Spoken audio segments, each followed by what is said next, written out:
What's up? What's up? What's up? It's your man LA Cheatham. I'm doing solo tonight. I'm going solo tonight. Although I have Penn in the background, he doing a little production work for me tonight. So I'm trying something a little new. So if you are watching, thanks for watching. Watch the game sports. Bears stacking victories. They go out to Vegas and they have won 2 games in a row. So now we can consider that a stack. 2 victories in a row for the Chicago Bears. I want to put this game in perspective and kind of go through the rest of the league if I can. Like I said, kind of a last minute of adjustment going on by myself. For those of you that are joining, please like, share, and subscribe to the channel. Like the videos. I'm trying to grow this thing. I'm looking forward to doing this more often. Um, so that I can take out more time to go live on the channel more often on YouTube. And feel free tonight, especially if you're watching on Facebook, to leave a comment because without my man Penn, you know, I'm gonna need you guys' opinions. See what you guys think about what's going on in the NFL. If I can get my uh you not my YouTube, but my Facebook comments up. Bears go to Vegas. They win the game 25-24. And I want to put this game in perspective. Because it amazes me how the sports media and the mainstream media gets you guys to watch a football game. The Bears win 25-24.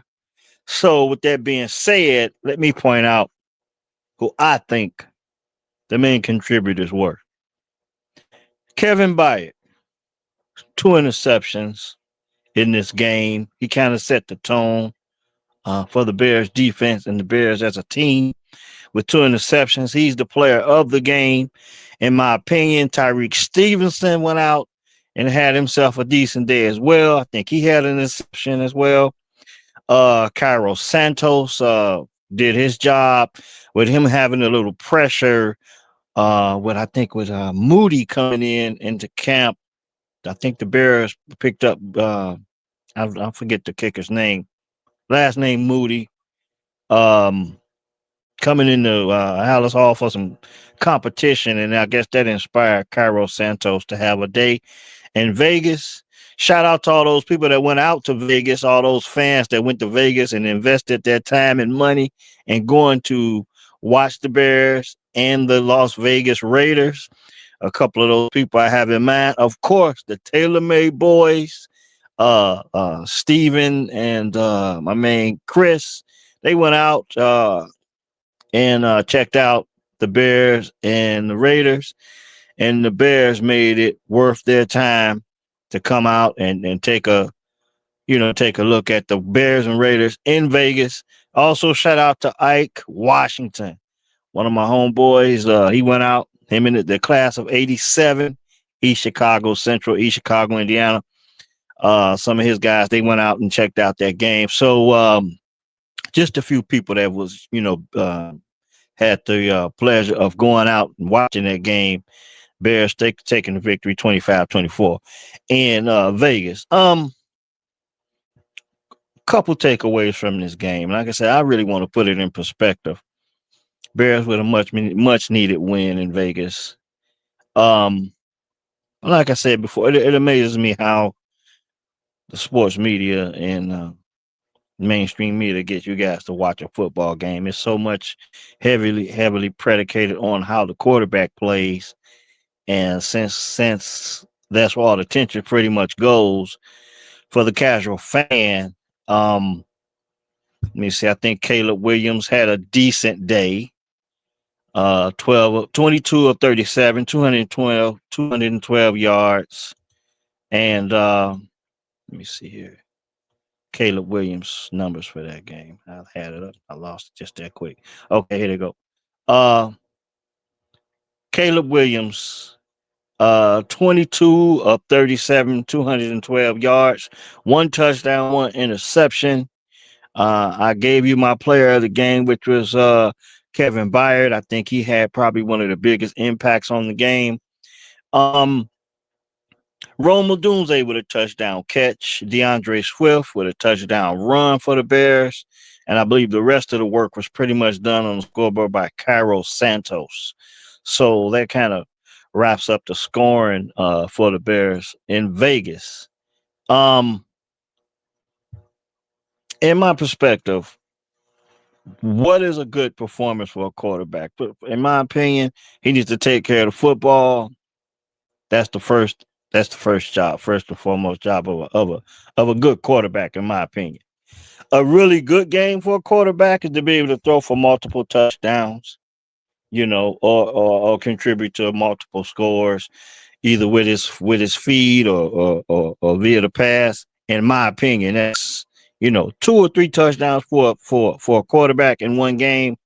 That's when you got really good quarterback play, in my opinion.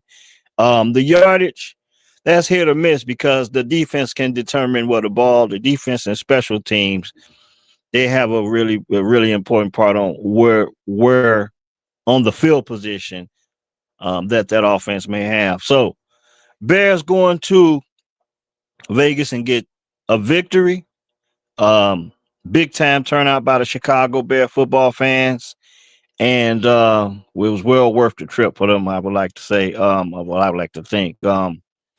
But you know, um, if I gotta be brutally honest, some people that didn't play as particularly well in this game. I'll get into some of the better performance for the Raiders, but Cole Kmet had some timely penalties. Unfortunately, but the Bears overcame those penalties and a couple drops Cole Kmet had as well. This was his opportunity with the rookie Colston Loveland going down to injury. You kind of figured that Cole Kmet would be a more integral part of the game plan, and he didn't play particularly well, but the team were able to overcome his mishaps and got the victory. And so I just wanted to point that out. For the Raiders, Max Crosby came out and had a hell of a game. He wrecked up the first half. He really came out in the first half.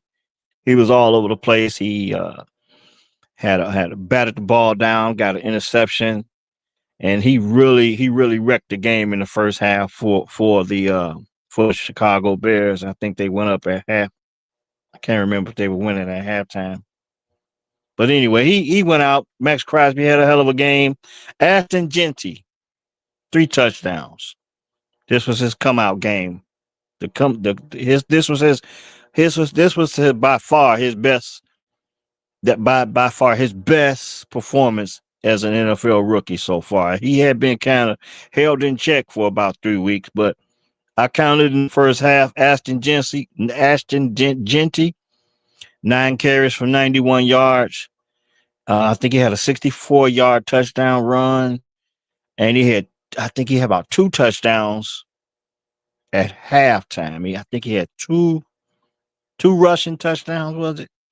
Or 2 receiving touchdowns. But I know he had 3 touchdowns, if I'm not mistaken.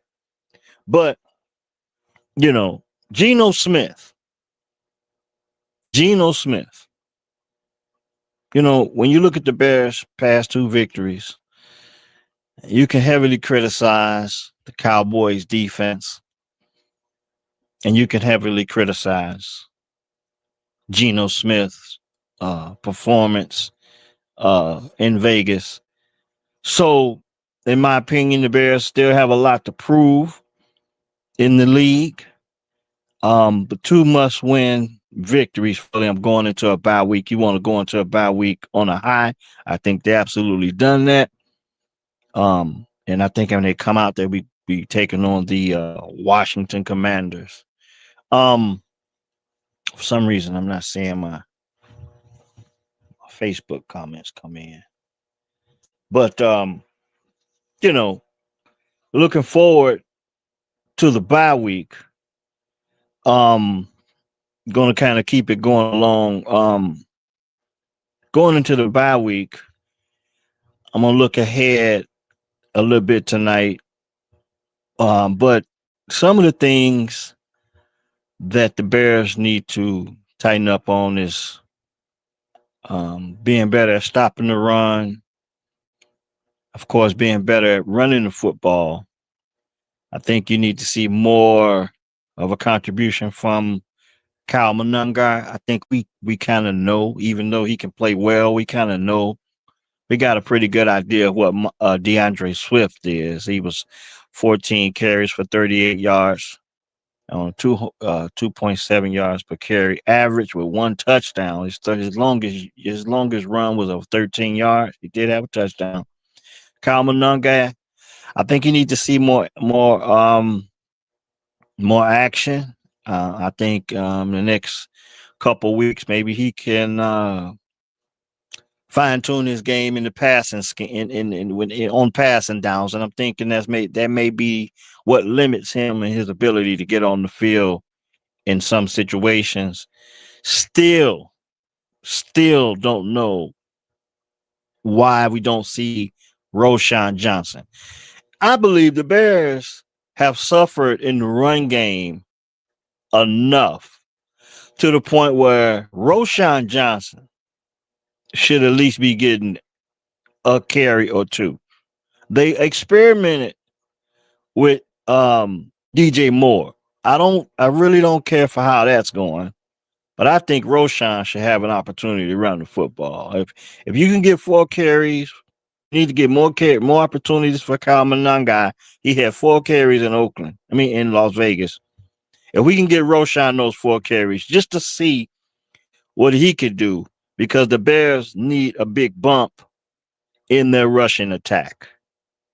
And as far as Caleb Williams is concerned, as long as him picking up the offense and going on to the next phase of the offense and getting on the same page with the coach, with Coach Ben Johnson, we have kind of figured that his favorite target is Rome Odunze.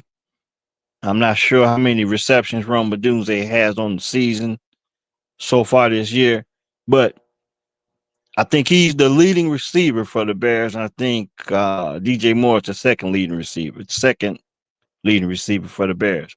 So Caleb Williams, I think his challenge is going to be finding more playmakers in the offense, because I think going forward, teams are going to start scheming to Roma Dunze as we get later on into the season. I think they're going to start scheming more towards Roma Dunze. The challenge for Caleb Williams is going to be reading, continue to read the defense properly, and hit open receivers, identifying who the open receivers are. Um, so the challenge is for Cole Komet to step it up. You can't have a game the way you had in Las Vegas. Got to get it together during the bye week. Come out in the bye week, play better. Hopefully, Colston Loveland can get healthy, and maybe he can be another weapon after the bye week, because this is somewhat of an early bye week. And I would for a team with a first year head coach and a young second year quarterback, and just overall the coaching staff, some would say this is a good time to have a bye early in the season. I think preferably they would like to have it like midway through the season, like 8 weeks in. But the Bears get an early bye week as they go into we're going into the NFL's 5th week, I think, week 5, and the Bears will be on the bye. So they get an opportunity to go and adjust, sitting at 500 at 2-2. Come out of the bye week, and I think they go to Washington on Monday Night Football to play the Commanders.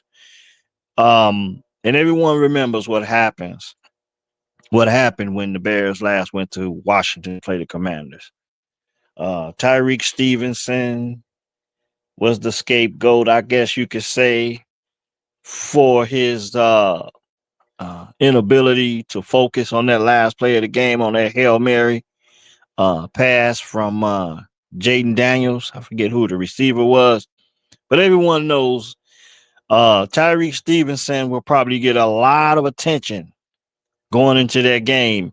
And considering the last 2 weeks, he's been playing particularly well. So I think he's going in on a high note with some good tape and some good publicity going into that game because you know it's going to be heavily.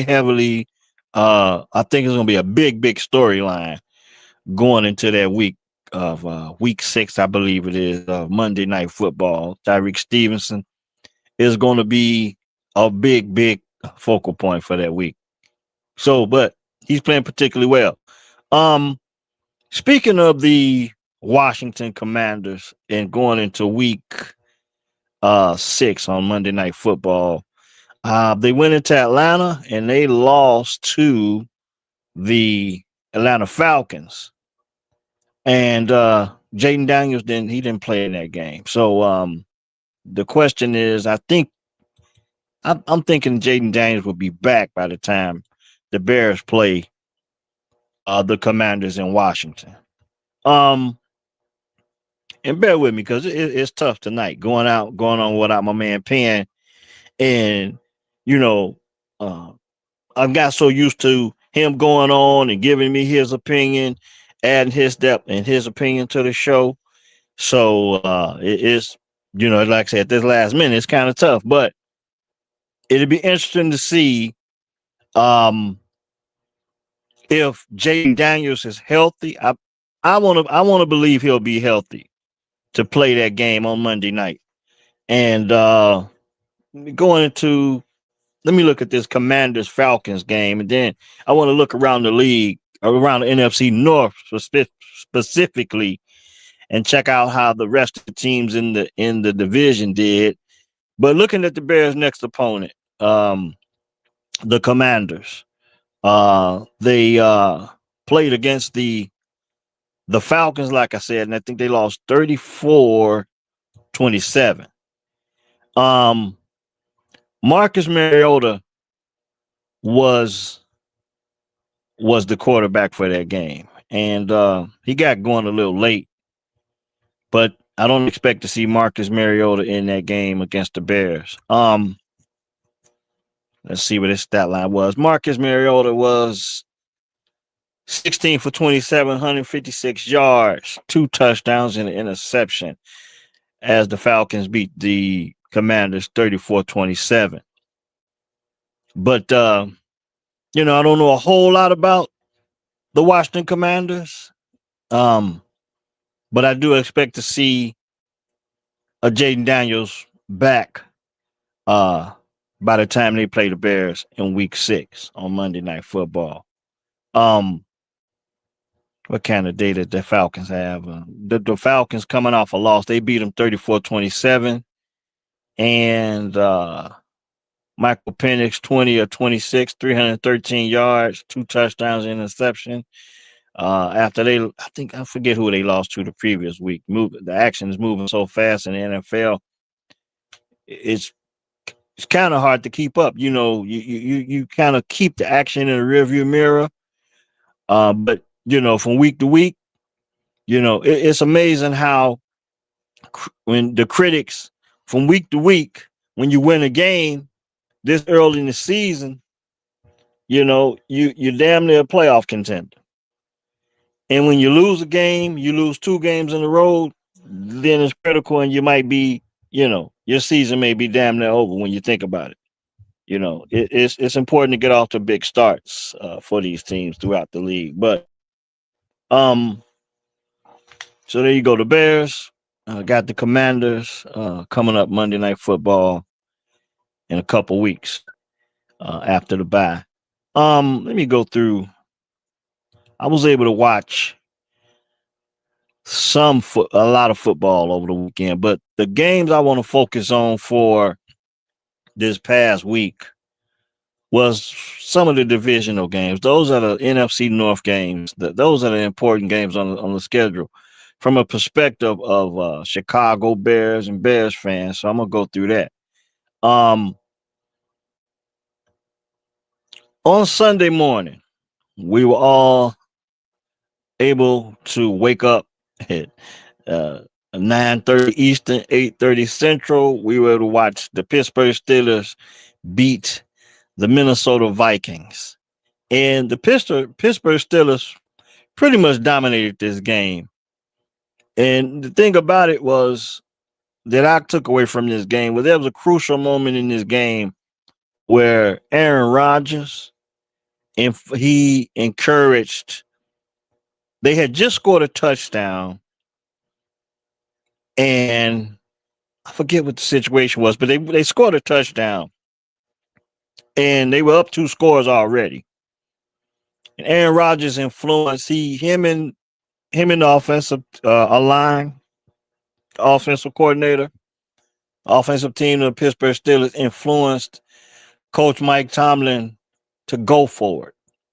And when I was watching that game, I'm saying to myself, now, Coach Mike Tomlin obviously wanted to kick the extra point, but you know, he let the offensive line and the offensive coordinator and Aaron Rodgers have their way, and they went on to miss that extra point, that 2 point conversion.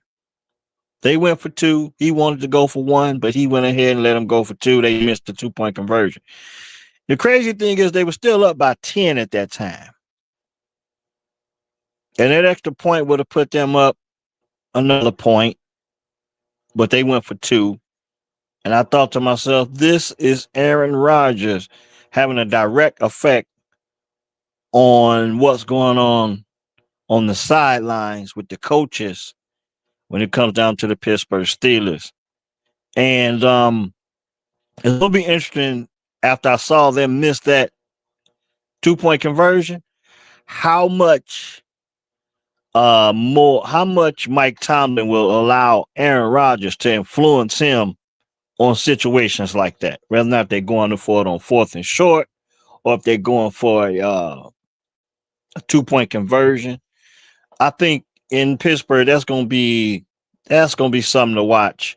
And then you got to add to the fact that Aaron Rodgers, the number one thing Aaron Rodgers is to play well and stay healthy at his age. Because if Aaron Rodgers goes down in Pittsburgh, it could be pretty ugly. But the Pittsburgh Steelers at 3-1 defeat the Vikings 24-21. Carson Wentz started for the second week in a row for the Minnesota Vikings, and he didn't have a particularly great day.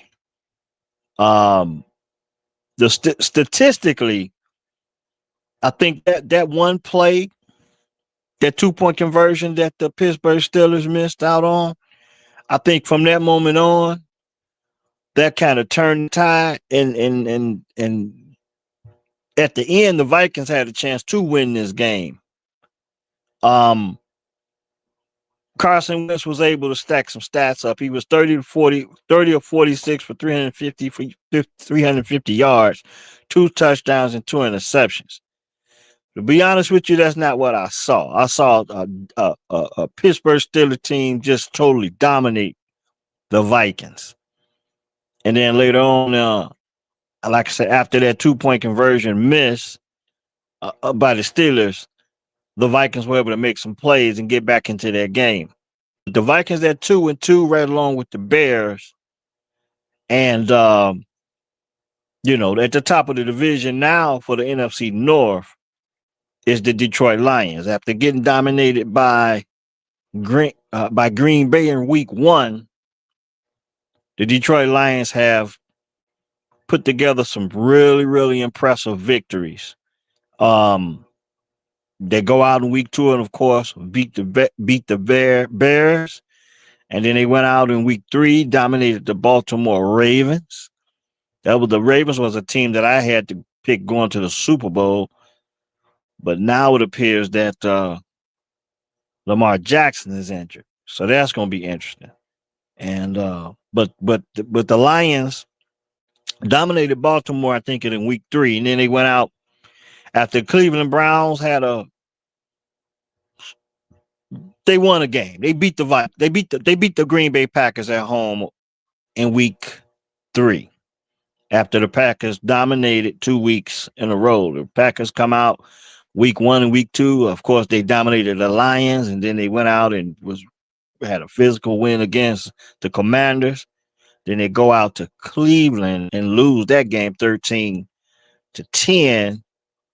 And then that gets me to talk about another game in the NFC North, which was a nightcap. I'm kind of skipping over the Detroit Lions Cleveland game, but I'll get to it. Matter of fact, let me get to it now. To be honest with you, just stay in some type of order here. The For all the questions everybody had about Joe Flacco, if you don't know now, you know. I think Dylan Gabriel will be getting a start for the Cleveland Browns in week 5. I'm not sure who they'll be playing, but I think I've seen that that Dylan Gabriel will be getting a start for the Cleveland Browns in week 5. But the Browns and Lions, let's go to those box scores. Joe Flacco, 16 for 34, 184 yards, 2 interceptions, as the Detroit Lions beat the Cleveland Browns 34-10. So that put the Lions at the top of the NFC North at 3-1. So, they, after coming out kind of getting dominated by the Packers, they kind of getting it together. They didn't find their niche in Detroit, I think it's fair to say. Jared Goff, 16-27, 168 yards, 2 touchdowns and an interception. Jahmyr Gibbs, 15 carries for 91 yards and a touchdown. 34-10, dominating the Cleveland Browns. I think it's pretty much fair to say that the Detroit Lions are finding their groove in Detroit, in Motown, as a figure of speech. So, then we go to the nightcap game. This was the game that everybody talked about. The Dallas Cowboys and as far as the NFC North is concerned, the NFC North, the Dallas Cowboys taking on the Green Bay Packers. And me personally, when a football game when these team scores 30 points or 30 points apiece, I kind of lose interest. This game, we already knew that the Dallas Cowboys defense weren't all that good. I'm expecting Matt Eberflus, if things don't change, that he can get fired real soon with the Dallas Cowboys. But if you go into that game, so by the way, the Green Bay Packers have never lost in Dallas, but they come away in this game with a tie. So that puts the Green Bay Packers at 2-1-1. The Cowboys at 1-2-1. Going into some of the stats here. So, for as fast as the Green Bay Packers got out the gates in week 1 and week 2, with the acquisition of the linebacker, who it was they picked up. They picked up Micah Parsons. He looked really good at home. The question is, are the Green Bay Packers dominant at home, or can they get their show can they get the things going on the road as well? That's going to be the question for the Packers. That's what I want to look at for the Packers. That will tell me where the Packers are as a football team going forward, because everyone knows it's pretty tough winning at Lambeau Field. But the Packers defense give up 40 points, a 40-40 tie. Dallas and Green Bay at Dallas. Like I said, That was a hell of a game. I mean, for the Cowboys, I think it was a coming out party for the receiver. Um George Pickens, 2 touchdowns. He had 8 catches for 134 yards and 2 touchdowns. George Pickens is a hell of a player. But the thing is his maturity level. You know, can he accept that number one role? I think it's fair to say that George Pickens on Sunday Night Football played extremely well, being the number one receiver for the Dallas Cowboys that particular night. The question is, can George Pickens continue to play that well going forward? Hell of an athlete, hell of a receiver. If George Pickens had his act together, you could probably say he was probably one of the top. He has the ability to be a top 5 wide receiver in the NFL. Talented guy, talented guy, but he has to do it on the field. He's inconsistent. He has a way of shaking things up in the locker room. He most definitely did it in Pittsburgh, and being in Dallas with a change of scenery, being that he's playing in the dome now, I think that may have something to do with it. And playing with that high profile, the Steelers are a pretty high profile franchise as well, but not quite what we think of the Cowboys, with the attention that they get. So George Pickens have an opportunity to showcase his talent, did a pretty good job on Sunday Night Football. Like I said, with 8 receptions, 134 yards, and 2 touchdowns. Um, the thing is to see if he can continue to go forward and play that well. If he can, the Dallas Cowboys should be okay on the offensive end. Defensively, they have a lot of work to do. And based on what we've seen with the Packers, it seems they do as well when they come across a high-powered offense. Because we can consider the Cowboys a really good offensive team. They can run the ball, they can throw the football, they can put points on the board. And when the Packers come up against a team like that, that's when we'll know more about how good the Packers are on defense. Jordan Love had a day as well. I get into the quarterbacks a little bit. So Jordan Love had a decent day. 31 to 43, 337 yards, 40 points on the board. I mean, what else would you expect? 31 to 43, 337 yards against, of course, the Dallas defense. 3 touchdowns, no interceptions. That's the most important. That's the most impressive stat out of all this. There's no interceptions, no turnovers. Dak Prescott had a day, 30 or 40, 319 yards and 3 touchdowns, But how good is this Green Bay defense? I think that's a question we're going to be asking going down the stretch, looking at the Green Bay Packers. How good is this defense? A marquee matchup for them down the stretch, of course, with the Bears, and they got to play the Vikings. But I'm looking forward to the next opportunity where the Green Bay Packers can face the Lions in Detroit. Because after seeing them with this performance against the Cowboys, we'll see how good the Green Bay Packers are, given that everyone's healthy, because that's another thing you think about in the NFL. The injuries are piling up to a lot of key players in the NFL. So there's not a lot of next man up coming up. Of course, with the Cincinnati Bengals playing with a backup quarterback, Baltimore, Lamar Jackson is out with a hamstring injury. Don't know how long he's out. Of course, in Washington, we already talked about it. Jaden Daniels is out. I'm not sure what his injury is right now. I expect him to be back, but the injuries are piling up.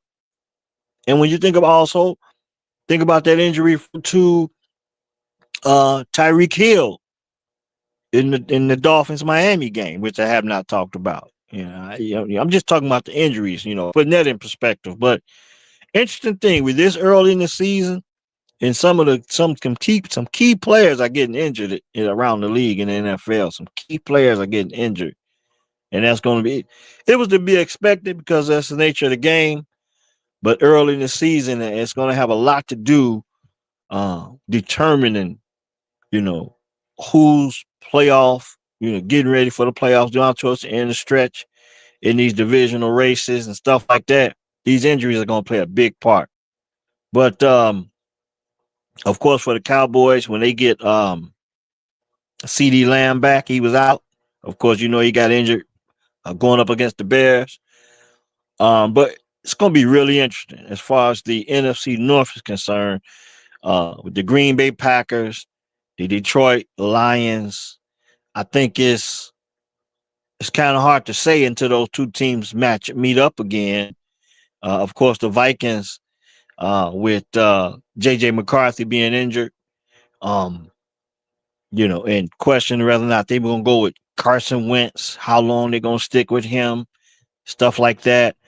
These injuries are going to play a big part, and these backups in every position are going to play a big part, uh, especially early in the season at this point. We only 4 weeks in. The first quarter of the season is over, is what they like to say. The first 4 games. So the first quarter of the season is over with, and the injuries are piling up.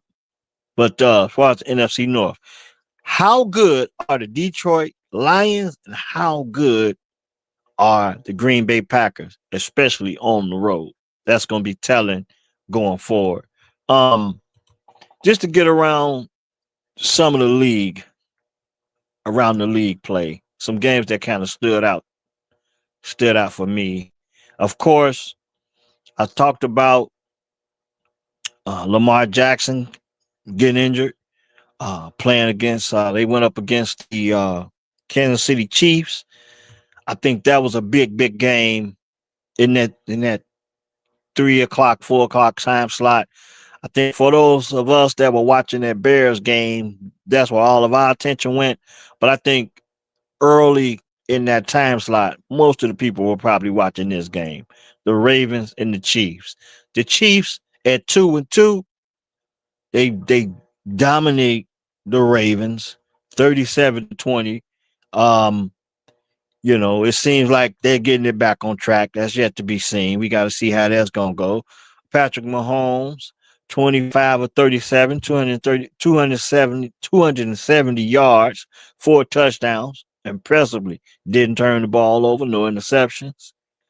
He had a day, 25 or 37, 270 yards for Patrick Mahomes as he's trying to get things back on track in Kansas City.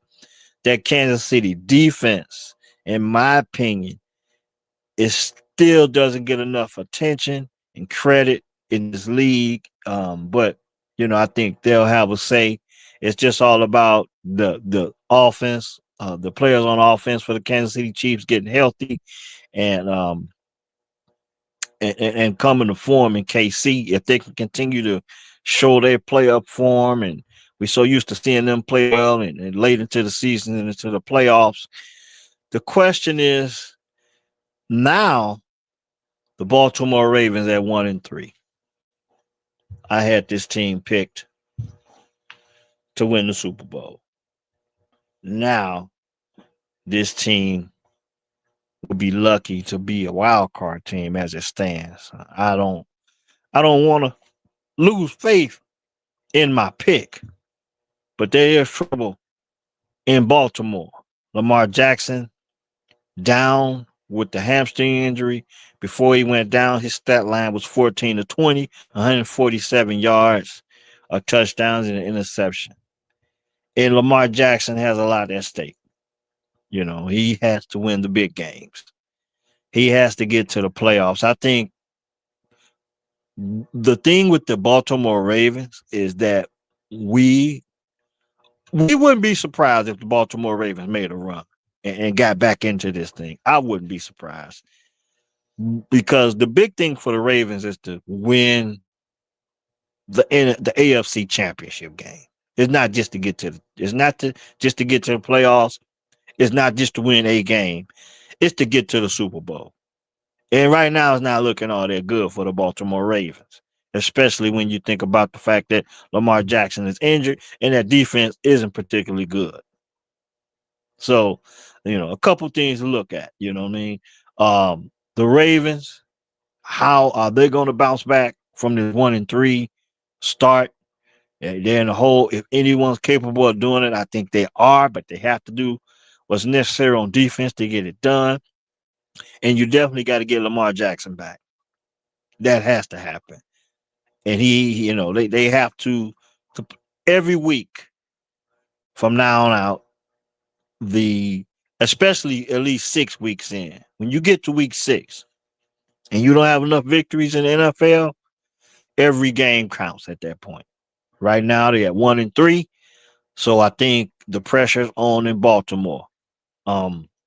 So get a healthy Lamar Jackson back. And Cooper Rush backed him up. He was 9-13 for 52 yards, no touchdowns, no interceptions. So Cooper Rush seems to be the next man up in Baltimore. Cooper Rush obviously has experience. He was I think he backed up in Dallas. I think he got some starts in Dallas. And I think this changes schematically what the Baltimore Ravens do on offense. Going to be heavy on the run game, I believe. And another question is now with Derrick Henry and his problems with just fumbles this season. He has to take on a much bigger role, and he's got to secure the football to do so. So they most definitely going to need Cooper Rush to be a great, great, great game manager, and they're definitely going to need Derrick Henry and someone else to step up, and they definitely need that defense to come on with it. Because when you think about the Baltimore Ravens, you think about defense and running the football, and the defense isn't looking good. And Derrick Henry has had some impressive stat lines as far as running the football, but that's not the problem. The problem with Derrick Henry is hanging on to the football. So, like I said, Baltimore Ravens, I had them winning the Super Bowl. It ain't looking good right now. Um, I'm not a big fan of the double headers with the Monday night football. I'm not a big fan of that. But last night, I had to watch I had to watch my nephew, you know what I mean? Justin Fields. And all I can say about that is uh Justin Justin can't get right now. I mean, he didn't have a horrible game. The thing about it is he has to take care of football. That's the number one thing. Taking care of the football. He had a fumble last night, and the Jets defense, they didn't give up any points after that fumble. But I think with a player like Justin Fields, you have to ask him to do more now. Take the training wheels off. You're either good or you're not. You're either a franchise quarterback or you're not. Just take the training wheels off now. So throw the football down the field. Early in that game, the Miami Dolphins, they went down. They went up 3-0. And the New York Jets came out and they dominated with the run game. And I think Justin had one pass on the whole drive.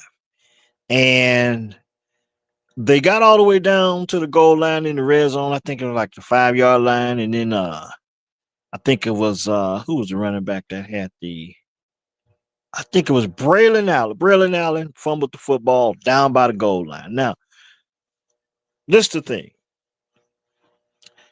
The New York Jets did what the New York Jets traditionally do. I don't care who the players are, who the coaches are.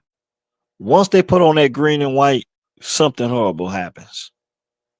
Braylon Allen gets down to the goal line. Look like he's about to cross the goal line, go up. Uh, Jets going to go up 7-3. He fumbles the football.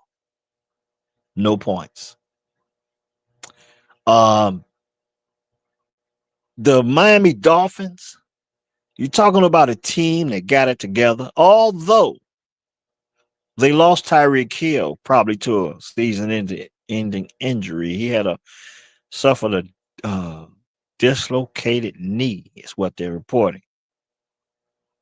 But Jalen Waddle returned to the field after having a brief stint of a retirement. He comes back. I think that was his first NFL game. Not Jalen Waller, not Jalen Waddle. It was Darren Waller, the tight end. So before Tyreek Hill went down, he was tearing it up. I don't think he had a touchdown pass, a touchdown catch at all, but he was very effective. He had 6 receptions for 67 yards. He was all over the place. I mean, he was found every hole he could in the Jets defense. And then he went down with his, dislocated knee. Then all of a sudden, they started to get Jalen Waddle into the act. He had 3 receptions, 48 yards. But the matchup problem was Darren Waller. 3 receptions for 27 yards, but he had 2 big touchdown catches. He was dominant in the red zone. Now, let's talk about the Jets again. 3 fumbles in this game. Okay, I talked about the one that Braylon Allen had, and then Justin had one. And then Justin comes back after fumbling the football, and he comes back and he have like a 60. I can't remember how long of a touchdown it was, but it was a great play. I want to say a 43-yard touchdown run for Justin Fields on a broken play. And at times it seemed to me that the Jets, they were heavy on running the football, but they were down 2 scores and they're still heavy on running the football.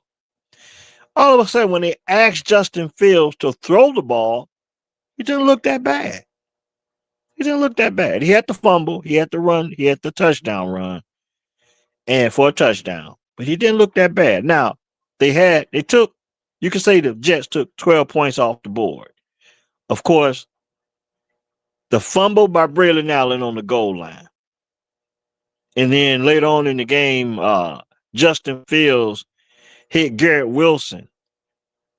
He had an impressive day. He had 6 receptions for 82 yards in the clutch.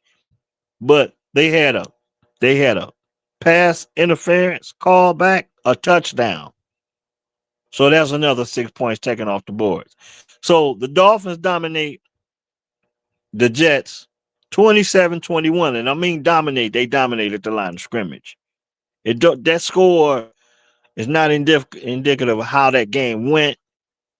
The Jets dominated running the football early, but they couldn't get out of their own way. Mistakes, and I think they had 13 penalties for over 100 yards. 3 fumbles, 13 penalties for over 100 yards.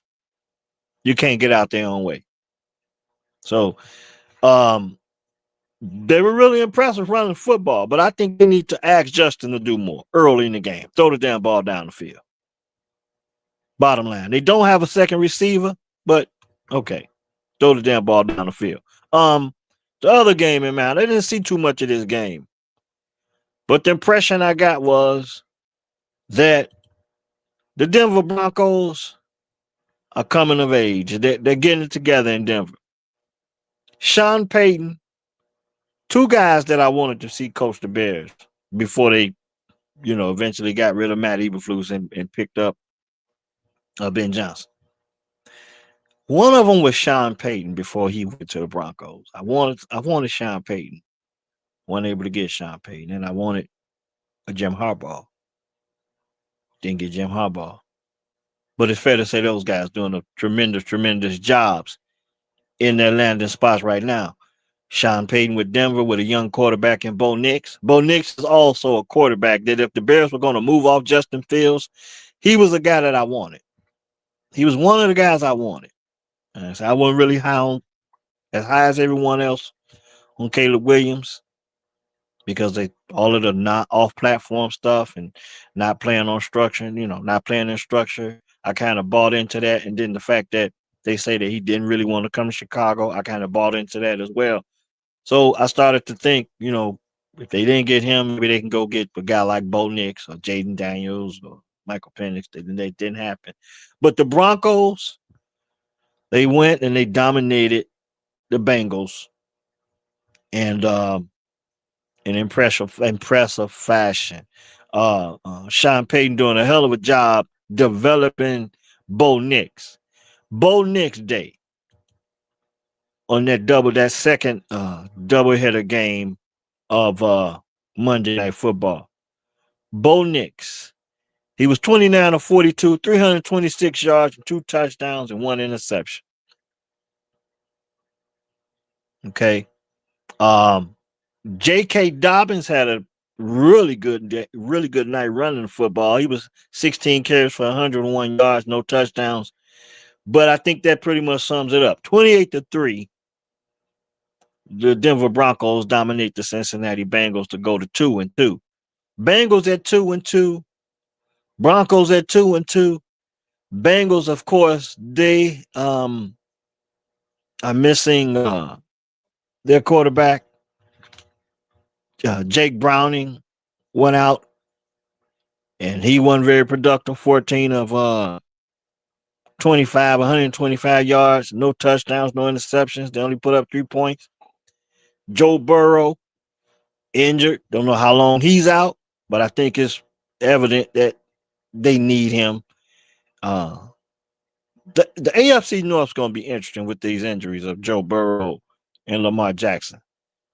If these guys don't get back, if these guys can't get back, the Pittsburgh Steelers, if Aaron Rodgers can stay healthy, the Pittsburgh Steelers can be very, very dominant in that division. The Cleveland Browns, they still experimenting at quarterback. They about to start a rookie. So I think that's kind of self-explanatory where they at. But Joe Burrow and Lamar Jackson being down in that division is a huge blow. And also, the Baltimore Ravens or the Cincinnati Bengals defense isn't any good. Neither one of them. Okay. So that's just some things to take away from. So I'll be wrapping up soon, but just to take a look at some things around the league in the NFL. Bears getting ready for the bye week early. So moving on to the NFL is we getting ready to go into week 5. So some of the key matchups in week 5. Thursday night. No, that's week 5. I'm ahead of myself. That's week 6. Thursday night. 49ers and Rams. That's a pretty good matchup. 49ers at 3-1. Rams at 3-1. 49ers not playing all that great. They're 3-1. They're not playing all that particularly great, I wouldn't say. I would say they just getting back their quarterback coming off injury, Brock Purdy. And Stafford and the Rams. I don't want to say they're surprising me, but they're 3-1. They just beat the Colts. I think that game was a big game too. In that afternoon slot, the Rams defeating the Colts because I wanted to know if the Colts were the real deal, and they competed. They are the real deal based on that performance. They lost the game, but I believe the Colts are the real deal. They lost to the Rams in Los Angeles, I think that was. But Thursday night, the Rams, the 49ers, I think they'll be going to LA to play the Rams on Thursday Night Football. The Vikings, for the second week in a row, they're out of the country on Sunday, 8:30 East, 8:30 Central, 9:30 Eastern time. The Vikings will be taking on the Browns, and I think the Browns will be starting Dylan Gabriel. I believe Carson Wentz will be going again for the Vikings. I want to say I don't think JJ McCarthy's ready to come back. And then some of the other matchups, you got the Raiders at Colts. See if the Colts can get back on the winning track. Giants at Saints, Cowboys and Jets. It's going to be interesting to see if the Jets can get things going against the Cowboys, because the Cowboys, I think they're going to score a lot of points. Going to put the pressure on the Jets to score some points. So, damn, Justin Fields definitely going to have to throw the damn football in this game, I believe. Broncos, Eagles, big matchup in that new big matchup. I think this might be one of the games, since the Bears are not playing. This is probably gonna be my prime. This is gonna probably be my matchup for the 12 that 12 noon slot Central, 1 o'clock Eastern. Broncos and Eagles in Philadelphia. Broncos at 2-2, Eagles at 4-0. Dolphins, Panthers, Texans, Ravens. Back up. I guess we'll have who will be Cooper. Will be starting probably starting for the Ravens that game. Titans, Cardinals, Buccaneers and Seahawks. That's another big game. That 3 o'clock window. That's a big game. That 3:05 Central, 4:05 Eastern. Buccaneers at Seahawks. That's a big time matchup. Both of these teams coming in at 3-1.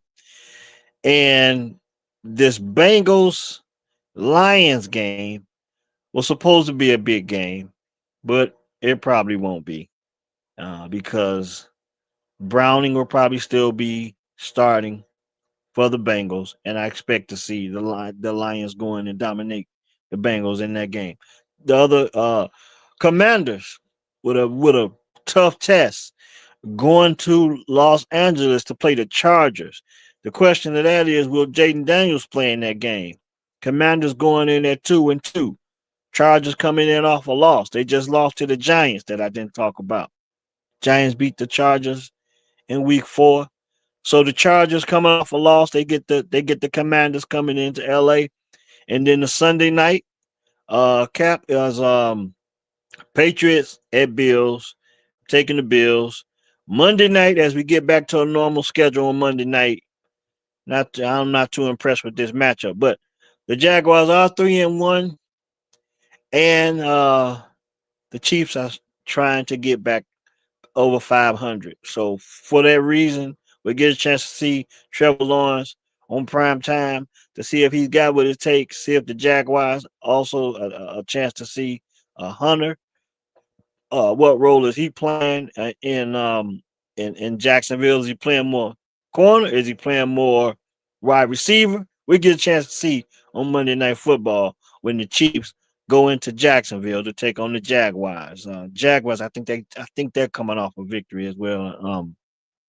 But so that pretty much wraps up the week 5 matchups in the NFL. The teams that are on the bye are the Falcons, of course, the Bears, the Packers, and the Steelers. Steelers coming back stateside from being in Dublin, Ireland, and dominating the Minnesota Vikings. So there you go. Thanks for joining. Like I said, it's tough because I wasn't able to have my man on tonight, and it was tough doing this show. But I think I was able to get a rhythm, kind of like Caleb Williams trying to run that Ben Johnson offense. I think I was able to get a rhythm for how to do this thing by myself.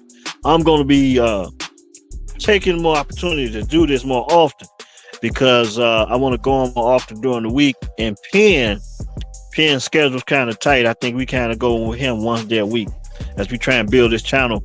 Subscribe and like the videos. If you're on YouTube, continue to support on Facebook. For some reason, I wasn't able to see all my Facebook comments tonight, and I went on a whole lot longer than I expected. So shout out to me. I think I if I had to rate my performance, I think I did a decent job tonight, considering the late game adjustments going on by myself tonight. So I was able to go on for an hour and find something to talk about. I'll be damned. I think I'm getting pretty good at this. Thanks for watching the game. Getting ready for week 5. I think Ken will be back with us next week, hopefully. As we speak, before I go off the air, I believe the Yankees, last I checked, we into the wild card of the major league playoffs. And let's see. Wow. Ken ain't too happy about this. If it's still true to the time in which the Boston Red Sox up 2-1 on the Yankees at Yankee Stadium, the Reds and Dodgers should be throwing out the first pitch soon. But earlier today, the Chicago Cubs were able to defeat the Padres 3-1 at Wrigley, taking a 1-0 lead in the wild card, so they can finish this wild card series off if they can get another win on Wednesday. The Detroit Tigers over the Guardians, so they got a 1-0 lead over Cleveland. Detroit over Cleveland. So the Tigers, the Cubs, they'll be trying to get this wild card playoff over with and advance to the next round. So thanks for watching the game. Shout out to my man Penn. He on the other end doing the production. And I must say, shout out to myself. Thanks. It's been real.